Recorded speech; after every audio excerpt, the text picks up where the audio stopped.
episode of like what if Initial D was in the US. This go around we have Takeshi Nakazato's R32 Skyline as the Dodge Viper as the R32 Skyline. I always do that backwards.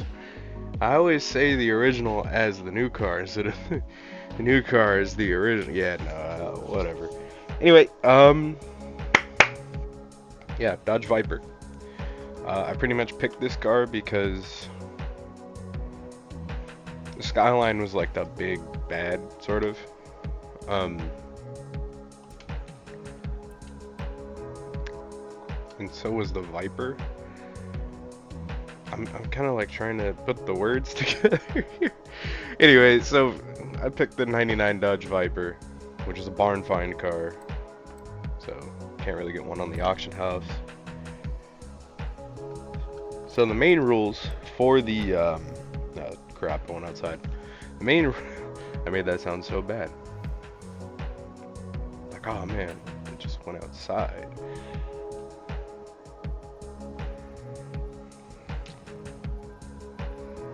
I go outside on a regular basis. I touch grass. I talk to people of the opposite gender.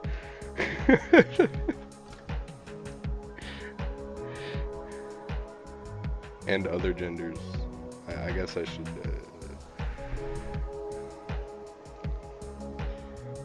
Things get weird on YouTube.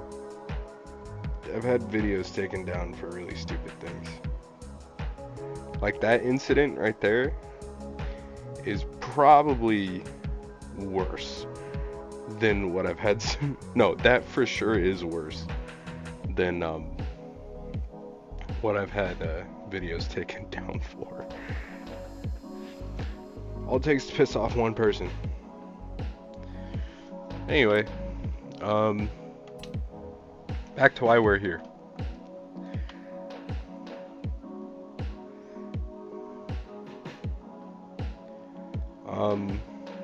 I got a bit sidetracked.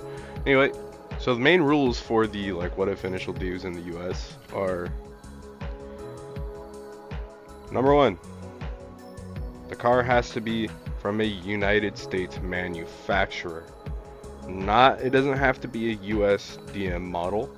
For example, the Ford Escort Cosworth that was in the previous episode before this. Ford is a US manufacturer, but the Escort Cosworth never made it to the States. So, yeah, US manufacturers. But obviously that second part doesn't really apply here because the Viper was made by the US for the US. So, yeah. The second rule, performance class has to be like mid S1. So that way all the other cars from when I did the original Initial D series and the modern versions of those cars can directly compete with these. And the third was conversions. I tried to stay away from unless absolutely necessary. So like, for example, the 88 Monte Carlo. I think with the stock engine it was still A class. So it would have just been destroyed. So I just engine swapped it because I needed it to keep up. So what we're going to do now is I'm going to show you guys how to make the car look the way it does, and then I'm going to give you guys a build and tune. We're going to take it on over to the mountain pass. Starting with the paint, you want to go to special colors and scroll on down until you get to the green. Then you want to hit the dual color fine tune, which will take you to that menu, but I'm going to come over here, and then you want for your low light just 0 all the way down. Then your highlight, you want the hue to be 0, the saturation to be 0, and the brightness to be 0.3. That gets you this like jet black color. It's the same color I used on the R32 and the R35 when I did the modern version. I gotta change the song really quick. I have music playing in the background. You guys can't hear it though. It's just music that only I can hear right now for copyright reasons. But Alice in Chains came on and I don't feel like being depressed right now. Nothing against Alice in Chains. I'm just like, Not right now. So you want the, yes, the steel brushed for the wheels, or no? What are you?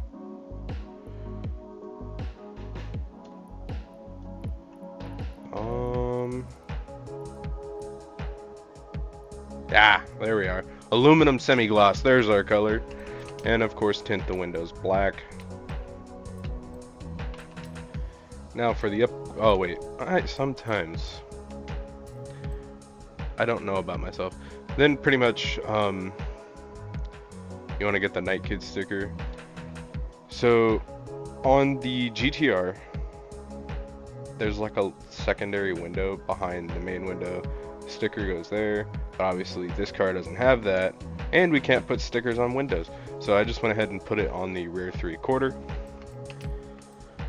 So you can make the sticker yourself, you can find one. Otherwise, you can search my name, which don't judge me for, because I made this account when I was like between 7 and 9 years old.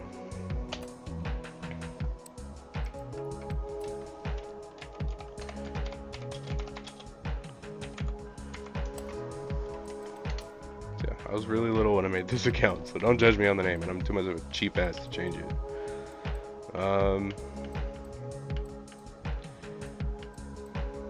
Okay, yeah, here we go. I did make it. The share code for the Night Kid sticker that I made is 917-319-057. More time, it is 917-319-057. Otherwise, if I go to my designs, I am pretty sure that I don't have this shared, but I'm going to share it right now. I'm going to get you guys a share code if you don't want to make it yourself and you just want to put it on.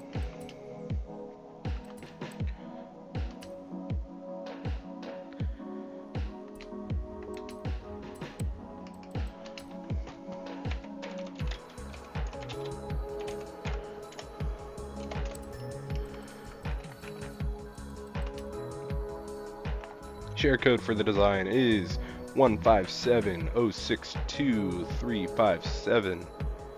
One more time, it is 157062357.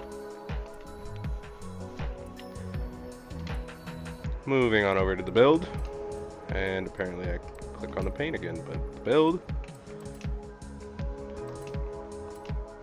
Engine swaps, none. I know in the show the car is all-wheel drive. It's an R32 Skyline. It's all-wheel drive.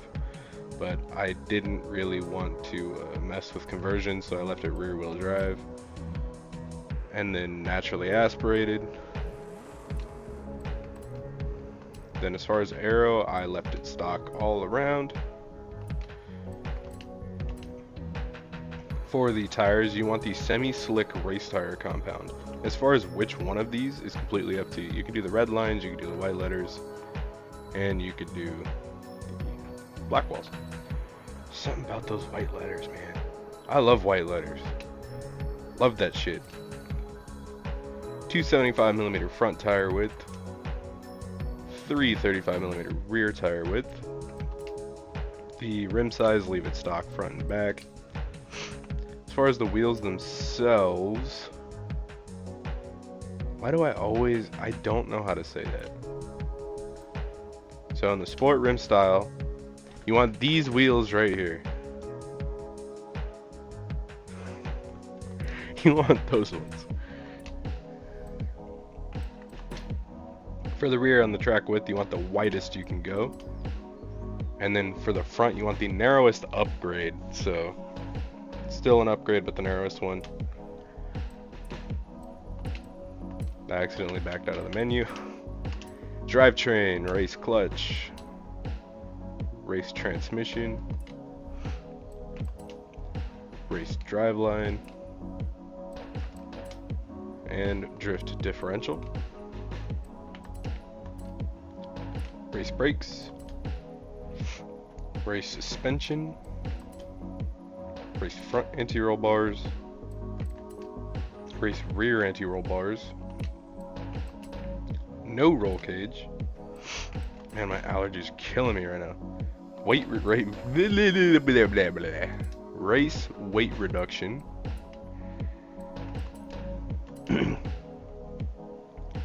Race intake. Race manifold. Race fuel system. Race cams. Race exhaust. Race ignition. Race valves. Race engine block. Race pistons. Race flywheel. And race oil and cooling. Man, I hate having allergies. Hate it. Onto the tune. For the tires, tire pressure 23.5 in the front, 27.5 in the rear. Gearing 2.20 final drive, the rest remains stock. For alignment, the camber, negative 0.6 in the front, negative 0.4 in the rear. Toe of positive 1.8 outward for the front, negative 1.0 inward for the rear. Front caster angle of 4.5. Anti-roll bars in the front, 23.8, in the rear, 18.5. Springs for the front, 638.5, and in the rear, 423.6. Ride height is 3.8 in the front, 3.9 in the rear. Damping, rebound for the front, 6.9, for the rear, 6.3. Bump stiffness, 4.4 in the front and 1.6 in the rear. Aero, leave it stock. I also told you not to put it on. You don't know how to follow directions if you didn't. If you did put it on, that is. Balance, 55% towards the front and 68% pressure for the brakes. Differential, 70% acceleration, 24% deceleration. Okay, mouthful right there. Moving on to the mountain pass. So, this is where we're going. We're going to start around here, and we're going to go all the way to the bottom. So, a couple of notes before we get started on this. First, this is not a drift car. It just possesses the capability of drifting. Therefore, the drift score is not going to be high. Secondly, I forgot. Shit. Oh, secondly, this part of the video is basically for you guys to kind of see how the car drives. Stuff like that. See how it drives, see how it handles, get a good look at it. And third, I built this car months ago and I have not driven it since, so it's probably not gonna be my best driving performance. Fourth, I always really like how Dodge put the Viper as part of the brake light. Alright, now let's go.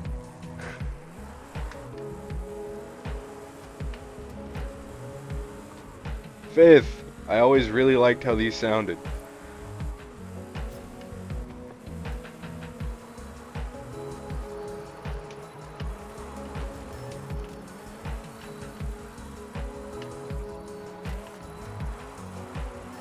Sixth, this thing has a whole lot of horsepower. And I'm just numbering things off at this point.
Shit.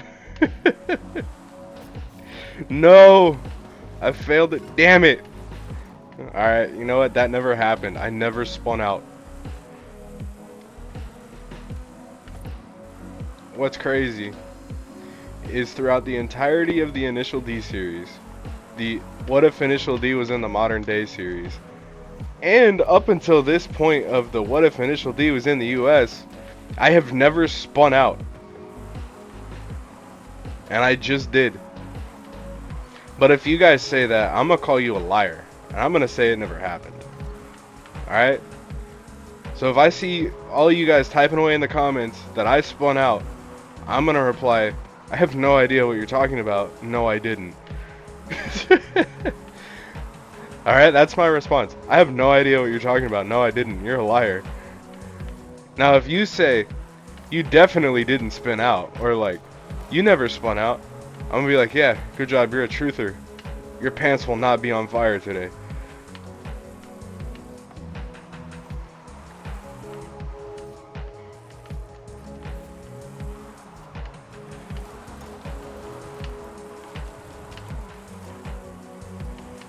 Well, I guess on the bright side, we did make it past the drift zone, so there's that.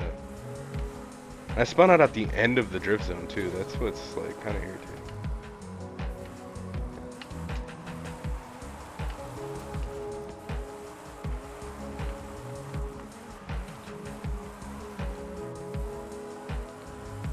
And across the line. All right.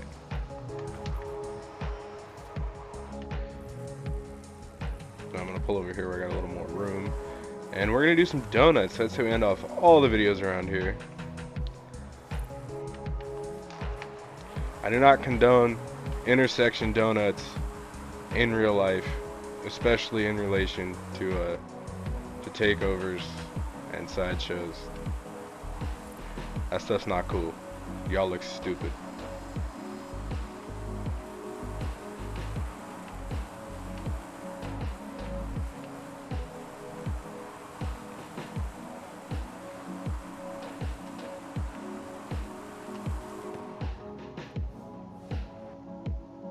Now, with all that said and done, thank you guys for watching. I hope to see you in the next video. And that is all from me today.